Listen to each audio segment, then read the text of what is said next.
Nós temos novidades agora. Tem uma coisa aqui, eu quero que você de casa opine. Você acredita em coincidência? Elas existem, né? Mas quando elas estão no mundo do crime, fica um pouco mais difícil. Lembra daquela história daquele americano, dono de uma galeria de arte famosa lá nos Estados Unidos, em Nova York, que foi morto aqui no Brasil?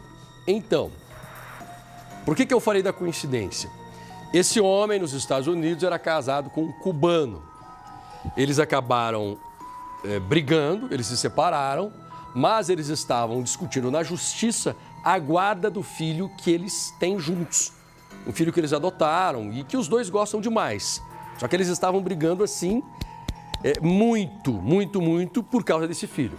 Aí, aqui no Brasil, a polícia investigando essa história descobriu que quem matou esse homem dentro do apartamento onde ele morava no Rio de Janeiro é um cubano. Não o mesmo cubano lá dos Estados Unidos que era casado com ele. Mas eles são da mesma nacionalidade e a polícia faz uma pergunta agora. Será que o cubano lá dos Estados Unidos conhece o cubano que morava aqui no Brasil? Tem um serviço para você, mano. Ou então ele pediu que o rapaz saísse dos Estados Unidos para cometer esse assassinato aqui? O que será que está por trás? Vamos ver. A polícia vinha seguindo os passos do cubano Alejandro Treves desde que ele viajou do Rio de Janeiro para São Paulo. A prisão foi feita por policiais rodoviários federais em um posto de gasolina de Uberaba, Minas Gerais. Juntamente com esse detido foram apreendidos $3 mil e em conversas com os policiais, esse homem informou que tentaria fugir do Brasil através do Mato Grosso. Alejandro, de 30 anos, está refugiado no Brasil desde 2022 e tinha mandado de prisão temporária expedido pela Justiça como o principal suspeito pelo assassinato de Brent Sikema, de 75 anos. O corpo do americano foi encontrado na última segunda-feira em casa e com sinais de perfuração. Ele era sócio de uma galeria de arte em Nova York e morava no Jardim Botânico, zona sul do Rio. O cubano foi identificado por câmeras de segurança. Segundo os investigadores, ele é o motorista deste carro e por 14 horas ronda a residência da vítima. Brent aparece em uma das imagens carregando sacolas de compras até entrar em casa e não sair mais. Alejandro é flagrado durante a madrugada ao entrar e sair da cena do crime. Para a polícia, foi um crime premeditado.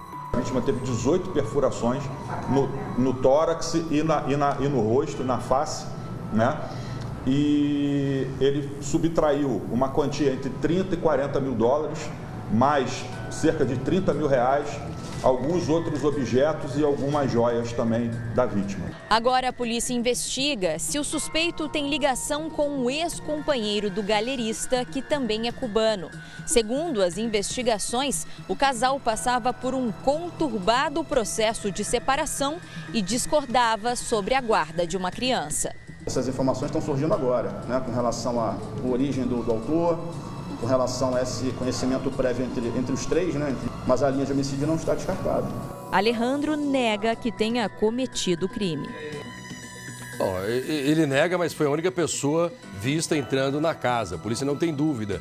Ele cometeu esse assassinato. Será que foi a mando do cubano lá dos Estados Unidos? Não, então, como você disse, pode ser uma coincidência, né? Porque ontem a gente estava ouvindo o boletim do Rio dizendo que o cubano, o sócio dele, está em Cuba. Que a polícia ia tentar ouvir em Nova York e não conseguiu ouvir porque ele está em Cuba. É uma coincidência, mas o homem entrou no apartamento ele não forçou nada. As imagens mostram. Ele chegando, entrando e saindo. Quem sabe na cabeça desse cubano que praticou o crime, acusado de praticar o crime, disse o seguinte, eu vou lá, ninguém me identifica porque eu estou de boné, entro, vão dizer que é um latrocínio, e foi um latrocínio, só que não de autoria dele, de uma outra pessoa, sem contar com as imagens. Só que com as imagens, e a polícia rapidamente ela agiu e prendeu que ele pretendia deixar o país. E a polícia levanta como mais uma suspeita. O cara, depois da morte desse homem, vai para Cuba. Antes dele ter morrido, ele foi para Cuba. Será que ele foi para lá pois porque é. ele acha que é um pouco mais difícil, né? Para localizá-lo, Ou ele pagar por esse crime? E se ele estiver nos Estados Unidos, não é o país dele. Em Cuba, ele já vai ser beneficiado por todos os direitos que ele tem como cidadão deve cubano. ter levado a criança, inclusive, Não é? tem 12 anos um menino. Bom, estamos investigando também, Lombardi,